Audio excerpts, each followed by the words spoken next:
चिड़िया अपने पति बंटी कबूतर और एक बेटी लूसी कबूतरी के साथ एक गांव में रहती थी। टुनटुनी का पति मजदूरी का काम किया करता था। वो लोग बहुत ही गरीबी की हालत में रहते थे। बहुत मुश्किल से 2 वक्त का खाना मिल पाता था। बंटी की माँ भी काफी बूढ़ी और बीमार थी। उनकी जिंदगी इसी तरह चल रही थी कि अचानक एक दिन बंटी कबूतर को काफी तेज बुखार आता है और सही इलाज न मिल पाने के कारण उसकी मृत्यु हो जाती है। टुनटुनी के पति का एक छोटा भाई कालू कौवा भी था, जो बहुत चालाक किस्म का कौवा था। भाई की मृत्यु के बाद वो थोड़े दिन उसके परिवार और माँ की सेवा का नाटक करता है। कालू अपनी माँ से कहता है, देखो माँ, भाई की तो अब मृत्यु हो चुकी है। भाभी तो जाकर खेतों में काम करेंगी नहीं, सो मुझे ही सब देखना पड़ेगा। इन कागजों पर अंगूठा लगा दो, बाकी भाभी और बच्चों की चिंता मत करो, उनका सारा खर्च मैं उठा लूंगा। बूढ़ी माँ कालू की बातों में आकर अंगूठा लगा देती है, पर कालू बहुत मक्कार निकलता है। 2-4 दिनों में वो जमीन को औने पौने दाम में बेचकर गांव से फरार हो जाता है। कैसा कपूत पैदा किया मैंने, जो अपने ही घर को बर्बाद करके भाग गया। अब हम लोग क्या करेंगे। टुनटुनी चिड़िया पर तो दुखों का पहाड़ टूट पड़ा। वो सोचने लगती है, मैंने तो आज तक कोई काम नहीं किया, कभी घर से बाहर नहीं निकली। अपनी बच्ची और अपनी बूढ़ी सास का कैसे ख्याल रखूंगी। भगवान ने हमारे साथ बहुत अन्याय किया, घर का एकमात्र सहारा हमसे छीन लिया। कुछ दिन बीतने के बाद खाने पीने का जो थोड़ा बहुत सामान था वो सब खत्म हो गया। अब तो न घर में राशन था और न ही पैसे बचे थे। टुनटुनी अपनी सास से कहती है, माँ जी, जो भी पैसे जुड़े हुए थे वो सब खत्म हो गए हैं। कुछ दिन तो कट गए, पर अब आगे का कुछ सोचना पड़ेगा। अब बस केवल थोड़े से दाल और चावल ही बचे हैं। आज का ही खाना बन पाएगा, कल से मुझे कुछ काम ढूंढने जाना पड़ेगा। मैं बहुत चिंतित हूँ कि तुम लोगों को अकेला छोड़कर मैं काम पर कैसे जाऊँ। बहू, तू चिंता बिल्कुल ना कर। तू तो भगवान की इतनी पूजा करती है, वो जरूर तेरी मदद करेंगे। अब अपनी बेटी और सास को खाना खिला देने के बाद केवल थोड़ा सा ही खाना उसके लिए बचा। टुनटुनी जैसे ही खाना खाने के लिए बैठी, तभी बाहर से आवाज आती है, क्या कोई इस घर पर है? इस भूखे तोते को भी खाना खिला दो। बूढ़े तोते की आवाज सुनकर टुनटुनी चिड़िया तुरंत बाहर आती है और उन्हें बैठने के लिए कहती है। टुनटुनी ने अपने लिए जो थोड़े से दाल और चावल रखे थे वो उस बूढ़े तोते को देने के लिए प्लेट में डालकर ले आती है। ये जो थोड़ा बहुत खाना ही खा लो, मेरे पास आज केवल इतना ही भोजन है, आप इसे ग्रहण कर लें। बूढ़ा तोता खाना खाते खाते टुनटुनी से पूछने लगता है, क्या हुआ बेटी, उदास क्यों हो? टुनटुनी उस बूढ़े तोते को सारी कहानी बताते हुए कहती है, मेरे पति की मौत हो चुकी है और कमाई का कोई जरिया नहीं है। आज तो राशन भी खत्म हो गया है। मुझे समझ नहीं आ रहा कि अपनी छोटी बच्ची और बूढ़ी सास को छोड़कर कैसे बाहर काम पर जाऊं, और यदि काम नहीं किया तो इनके लिए खाना कहां से लाऊंगी। बूढ़ा तोता टुनटुनी की सारी बातें सुनकर उससे कहता है, तुमने ये जो दाल चावल बनाए थे, इनमें बहुत ही स्वाद था। तुम्हारे हाथ में स्वाद है। घर के बाहर ही तुम दाल चावल का ठेला क्यों नहीं लगा लेती, जिससे तुम्हें घर छोड़कर कहीं जाना भी नहीं पड़ेगा और तुम्हारी कमाई का जरिया भी बन जाएगा। मैं तुम्हें एक नमक का पैकेट देता हूँ। ये एक जादुई नमक है। तुम अपने खाने में इसी पैकेट से नमक डालना, फिर देखना तुम्हारा सारा खाना हाथों हाथ बिक जाएगा और तुम्हें कभी पैसे की कोई परेशानी भी नहीं होगी। ये कहते हुए बूढ़ा तोता टुनटुनी चिड़िया को एक नमक का पैकेट देता है। आपको बहुत बहुत शुक्रिया काका, आपने तो मेरी समस्या हल कर दी। अब मैं घर पर रहकर ही सब काम कर लिया करूँगी और मुझे अपनी बच्ची को छोड़कर कहीं दूर भी नहीं जाना पड़ेगा।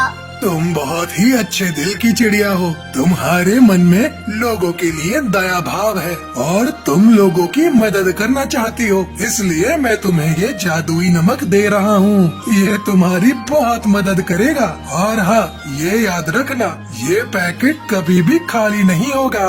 बस तुम इसे संभाल कर रख देना और हमेशा खाने में नमक इसी में से डालना। भगवान तुम्हारा भला करेंगे।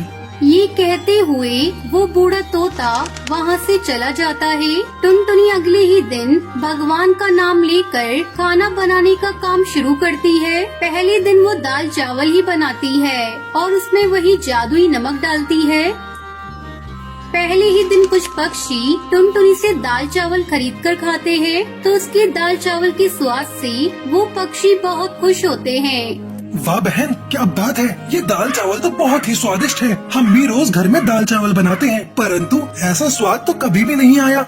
हाँ भाई, ऐसे दाल चावल ना सुंदरी की माँ जो है ना 100 साल लगा कर भी नहीं बना पाएगी। बता रहा हूँ, स्वाद आ गया भाई, सच में वाह। टुनटुनी के बनाए दाल चावल धीरे धीरे पूरे जंगल में मशहूर हो जाते हैं। पूरे गांव भर में उसके दाल चावल की तारीफ होने लगती है। उस जादुई नमक के स्वाद ने अपना जादू चला दिया और टुनटुनी चिड़िया के बनाए दाल चावल गांव भर में मशहूर हो गए। अब टुनटुनी जितना भी खाना बनाती वो हाथों हाथ बिक जाता।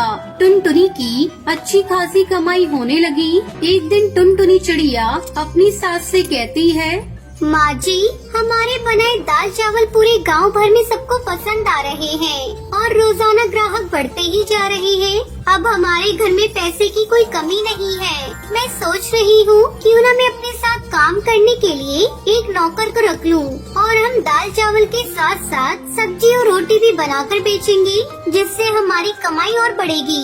हाँ हाँ, क्यों नहीं बेटी। तुम इतने मन से और साफ सफाई से खाना बनाती हो तो खाने में तो स्वाद आएगा ही। तुम इसी तरह मेहनत करती रहो, भगवान तुम्हें सफलता देंगे।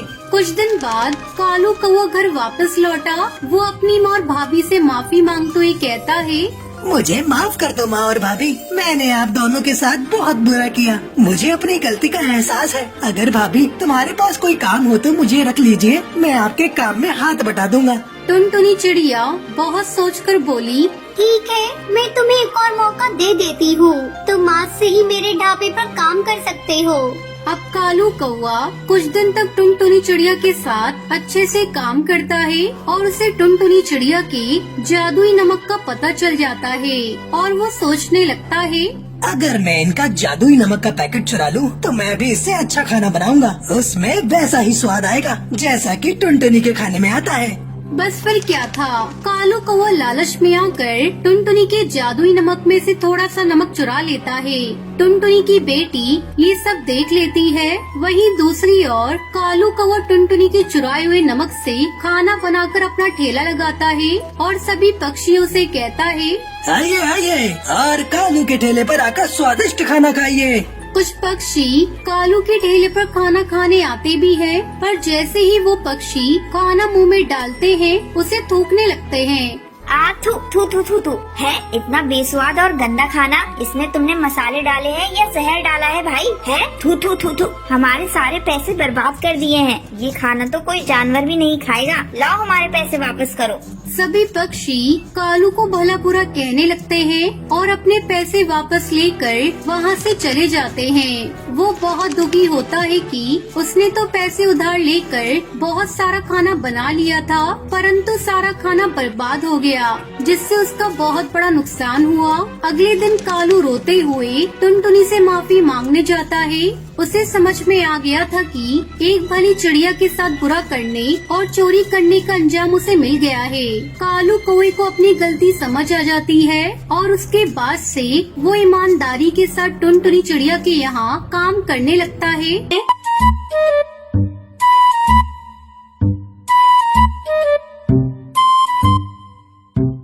सुंदरवन जंगल में टुनटुनी चिड़िया अपने पति बंटी कबूतर के साथ खुशी खुशी दिन गुजार रही थी। टुनटुनी और बंटी कबूतर ने प्रेम विवाह किया था। टुनटुनी की सास टूनी चिड़िया अपने गांव में रहती थी। एक दिन वो बिना खबर किए टुनटुनी के घर आ जाती है। अपनी सास को देखकर टुनटुनी कहती है, अरे माँ जी, आप कौन है?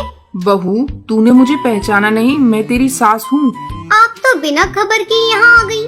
बहू, ये तुम कैसी बातें कर रही हो? अपने बेटे के घर आने के लिए मुझे खबर देनी होगी। लगता है मेरे आने से तू खुश नहीं है।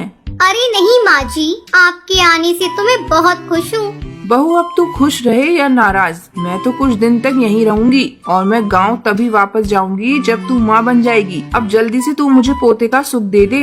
अरे माँ जी, आप तो अभी अभी आई हैं और अभी से पोते की रट लगाने लगी। अभी आप आराम कीजिए, मैं आपके लिए चाय बना कर लाती हूँ।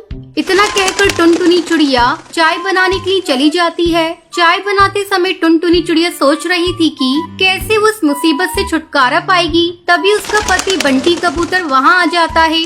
सुनो जी, अपनी माँ को गांव वापस भेज दो। अगर माँ जी कुछ दिनों के लिए यहाँ रुक गई तो मेरा जीना हराम कर देंगी। तुम्हें पता है, जब से आई है तब से पोते की रट लगा रही है। तो इसमें बुराई क्या है? अपनी शादी को हुए कई महीने गुजर गए हैं, आखिर तुम्हें माँ बनने में क्या हर्ज है? तुम कान खोलकर सुन लो जी, मैं अभी माँ बनकर अपना फिगर खराब करना नहीं चाहती। तो तुम भी कान खोलकर सुन लो, अगर तुम माँ नहीं बनोगी तो मैं तुम्हें छोड़कर दूसरी शादी कर लूंगा। मेरी माँ ही नहीं, अब मैं भी चाहता हूँ कि मेरा बच्चा हो। अपने पति का गुस्सा देखकर टुनटुनी उससे कुछ नहीं कहती और अपने कमरे में चुपचाप चली जाती है। तभी टुनटुनी की सहेली मीठी तोती का फोन आता है। टुनटुनी उदास मन से उससे बातें करने लगती है।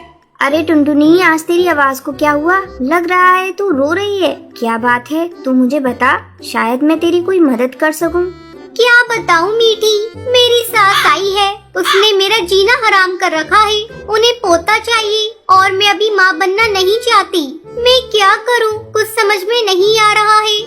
बस इतनी सी बात, तू झूठ मूठ की प्रेग्नेंट हो जा। कुछ दिनों बाद मैं तुझे एक अंडा ला कर दूंगी और तू अपनी सास को बता देना कि ये अंडा तूने दिया है। कुछ दिनों में उस अंडे से बच्चा बाहर आ जाएगा। इस तरह तू माँ भी बन जाएगी और तेरा फिगर भी खराब नहीं होगा। चल अब फोन रख। टुनटुनी फोन रख देती है और खुशी खुशी अपने कामों में जुट जाती है। इस तरह कुछ दिन गुजर जाते हैं। एक दिन टुनटुनी अपने पति बंटी कबूतर से कहती है, लगता है भगवान ने आपकी सुन ली, मैं प्रेग्नेंट हो गई। ये सुनकर बंटी कबूतर और उसकी सास दोनों खुश हो जाते हैं। एक सप्ताह बाद मीठी तोती टुनटुनी को एक अंडा ला कर देती है। टुनटुनी झट से उस अंडे को छुपा लेती है। फिर मीठी तोती वहाँ से चली जाती है। कुछ देर बाद टुनटुनी चिल्लाकर कहती है, माँ जी, ये देखिए, मैंने कितना सुंदर अंडा दिया है।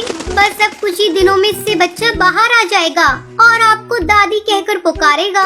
टूनी चिड़िया उस अंडे को देखकर खुश हो जाती है। उसे क्या पता था कि टुनटुनी चिड़िया ने झूठ बोला है। कुछ दिनों बाद उस अंडे से एक कौवे का बच्चा बाहर आता है और टुनटुनी की पोल खुल जाती है। ये देखकर टूनी चिड़िया कहती है, अरे देख तो बंटी, तेरी पत्नी ने क्या कारनामा किया है। ये तो अपना फिगर बचाने के लिए एक कौवी का अंडा ले आई। राम राम राम राम, इसे भगवान का जरा भी डर नहीं है। फिर टुनटुनी अपनी सास और अपने पति से माफी मांगती है और उन्हें बताती है कि उसने झूठा प्रेग्नेंट होने का नाटक किया था। लेकिन बंटी कबूतर उसे माफ नहीं करता और उसे धक्के मारकर घर से बाहर निकाल देता है। टुनटुनी अपनी गलती पर पछता रही थी। वो कौवे के बच्चे को उसकी माँ के पास पहुँचा देती है।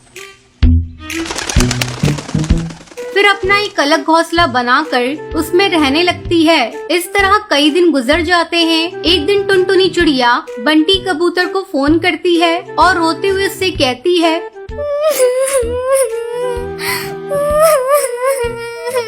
बंटी जी, मैं आपसे बहुत प्यार करती हूँ। मैं वादा करती हूँ आपसे, अब मैं कभी भी ऐसी गलती दोबारा नहीं करूँगी। ये सब सुनकर बंटी कबूतर टुनटुनी चिड़िया को माफ कर देता है। फिर टुनटुनी चिड़िया खुशी खुशी अपने पति के साथ रहने लगती है।